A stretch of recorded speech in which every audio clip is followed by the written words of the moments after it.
किसी दूर दराज मुल्क में एक नन्ही मनी लड़की अपनी अम्मी के साथ रहा करती थी। उनका घर जंगल के करीब ही एक छोटे से गांव में था।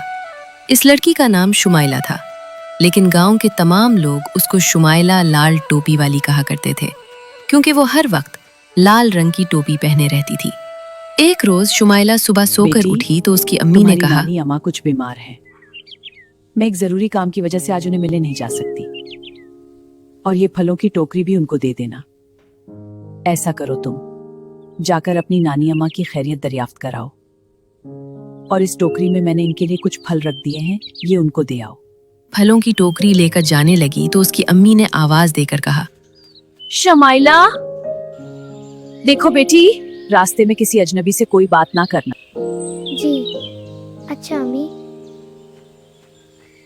नानी अम्मा का घर पूरा जंगल उबूर करने के बाद तकरीबन आखिरी किनारे पर था।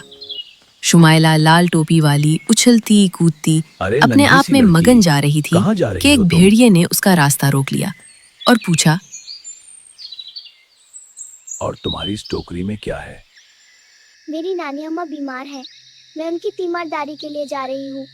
तुम मेरे रास्ते से हट जाओ। मेरी अम्मी ने मुझे रास्ते में किसी भी अजनबी से बात करने से मना किया था, इसलिए मैं तुमसे ज्यादा बात नहीं कर सकती।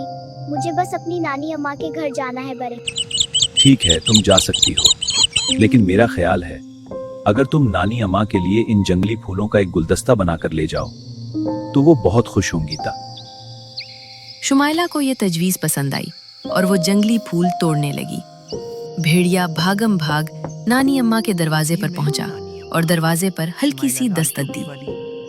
हाँ बेटी, कौन है दरवाजे पर? चालाक भेड़िए ने आवाज बदल कर कहा।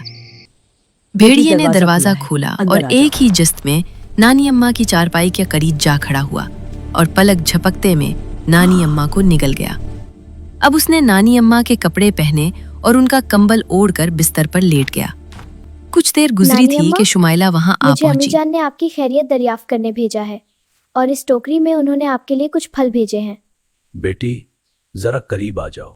शुमाइला ने बेड के करीब आते हुए कहा, नानी अम्मा, आपकी आंखें इस कदर बड़ी कैसे हो गई? बेटी, जरा मेरे और करीब आ जाओ। बेटी, नानी अम्मा, आपके दांत भी बहुत बड़े बड़े हैं। तक मैं तुम्हें खा जाऊंगा का। ये कहते ही भेड़िया नानी अम्मा के बिस्तर से निकलकर शुमाइला को हड़प कर गया। शुमाइला और नानी अम्मा को खाकर भेड़िया इसी झोंपड़ी में लेटकर सो गया। उधर एक लकड़हारा जंगल में लकड़ियां काटने जा रहा था। अचानक उसे याद आया कि बूढ़ी नानी अम्मा काफी दिन से बीमार है। लकड़हारे ने सोचा, क्यों ना मैं जंगल में लकड़ियां काटने से पहले नानी अम्मा को मिलता जाऊंगा। ये सोचकर वो नानी अम्मा के घर जा पहुंचा। वहां उसने देखा कि नानी अम्मा के बिस्तर पर एक निहायत खूनख्वार किस्म का भेड़िया सो रहा है, जबकि वो खुद घर में नहीं है। भेड़िए का फूला हुआ पेट देखकर लकड़हारा समझ गया कि नानी अम्मा को भेड़िया खा गया है। इसने तेजी से लकड़ा काटने वाला किल्हाड़ा निकाला है और एक ही वार में भेड़िए को खत्म कर दिया। और जैसे ही वो गिरा, नानी अम्मा और शमाइला सही सलामत बाहर आ गई। लकड़हारा ये देखकर बहुत खुश हुआ कि दोनों सही सलामत थी। शुमाइला और इसकी नानी अम्मा ने लकड़हारे का शुक्रिया अदा किया और शुमाइला खुशी खुशी अपने घर वापस रवाना हो गई। लेकिन इस दिन के बाद शुमाइला ने कभी किसी अजनबी से बात न की।